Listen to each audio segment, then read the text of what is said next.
Hello बच्चों, तो आज हम पढ़ेंगे रिफ्रैक्टिव इंडेक्स। तो बेसिकली रिफ्रैक्टिव इंडेक्स किसी मीडियम की प्रॉपर्टी होती है जो डिफाइन करती है उस मीडियम में स्पीड ऑफ लाइट कितनी होगी। ठीक है, तो सबसे पहले इसका सिंबल होता है एन। तो कोई बुक में उसका सिंबल म्यू भी दिया जाता है।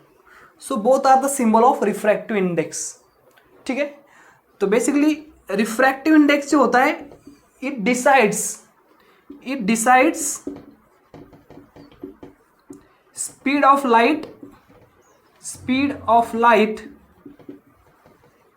in particular medium ठीक है। और ध्यान में रखना है किसी मीडियम का रिफ्रैक्टिव इंडेक्स जितना ज़्यादा रहेगा उतनी उस मीडियम में स्पीड ऑफ लाइट कम रहेगी। मतलब स्पीड ऑफ लाइट और रिफ्रैक्टिव इंडेक्स इनमें इनवर्स रिलेशन है। मतलब आप बोल सकते हो refractive index is inversely proportional to speed of light. Okay, so जितना ज़्यादा रिफ्रैक्टिव इंडेक्स उतनी कम उस मीडियम में स्पीड ऑफ लाइट रहेगी। ध्यान में रखना है। और in general you can write it as a N is inversely proportional to V. Okay, for example देखो, एयर का और वैक्यूम का हम रिफ्रैक्टिव इंडेक्स कंसिडर करते हैं ऑलमोस्ट 1।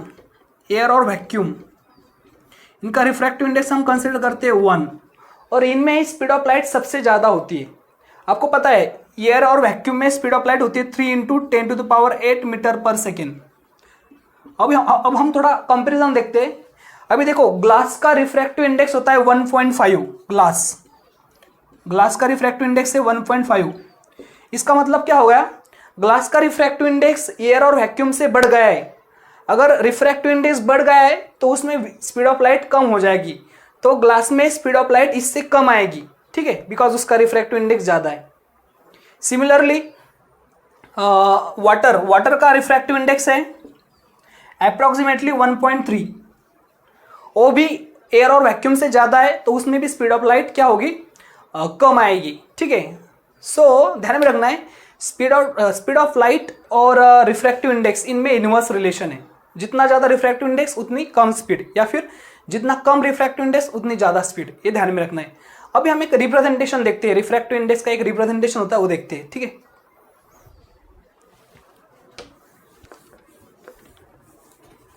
देखो, अगर हम ऐसा रिप्रेजेंट करते हैं n/1, तो इसको रीड करना है refractive index of second medium with respect to first medium.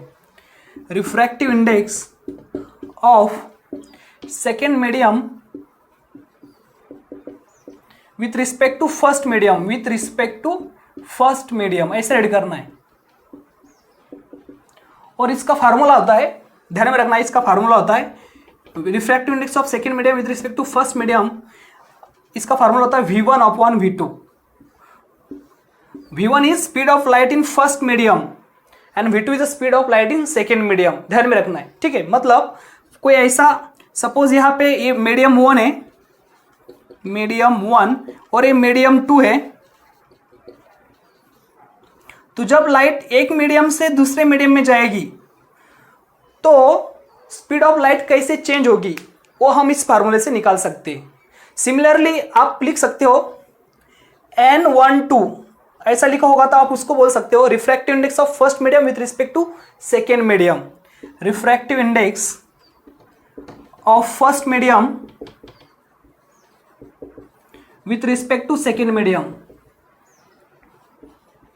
ठीक है, और उसका फार्मूला क्या आ जाएगा? देखो यहां पे लिखता हूं मैं, refractive index of first medium with respect to second medium, तब इसका फार्मूला उल्टा हो जाएगा V2/V1।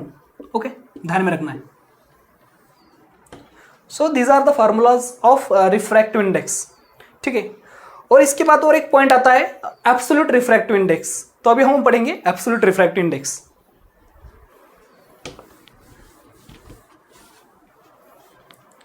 देखो, नेक्स्ट है absolute refractive index. Absolute refractive index, तो बेसिकली एब्सोल्यूट रिफ्रैक्टिव इंडेक्स क्या होता है? It is a refractive index of any medium with respect to vacuum. मतलब दो मीडियम में एक मीडियम हमेशा वैक्यूम होगा, तब हम बोलेंगे absolute refractive index. So it is a refractive index of any medium with respect to vacuum, तो उसका फार्मूला हो जाएगा n इज इक्वल्स टू, बोलो क्या होगा, refractive index of any medium with respect to vacuum. तो उसका फार्मूला हो जाएगा velocity of light in vacuum upon velocity of light in that medium जिसके साथ हम कंपेयर कर रहे हो, that is v। Okay, so this is the formula for absolute refractive index. This is the speed of light in vacuum and this is the speed of light in this medium.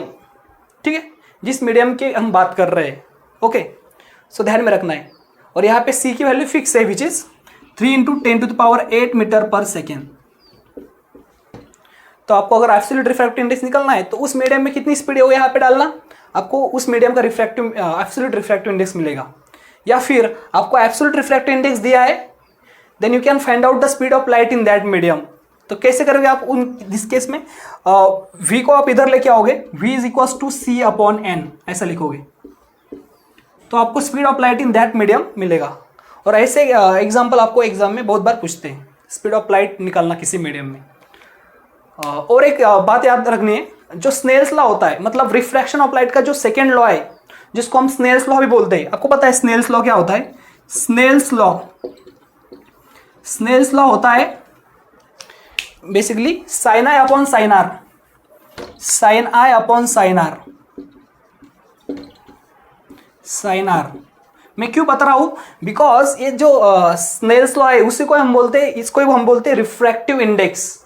तो इसका हमको अभी refractive index का और एक formula मिल गया है, refractive index is equals to sine I upon sine R, जहां पे आई होता है angle of incidence and R is angle of refraction.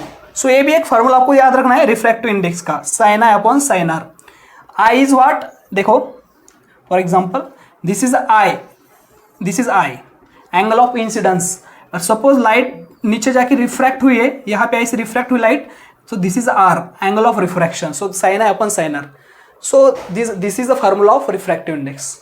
So this is all about refractive index. Okay.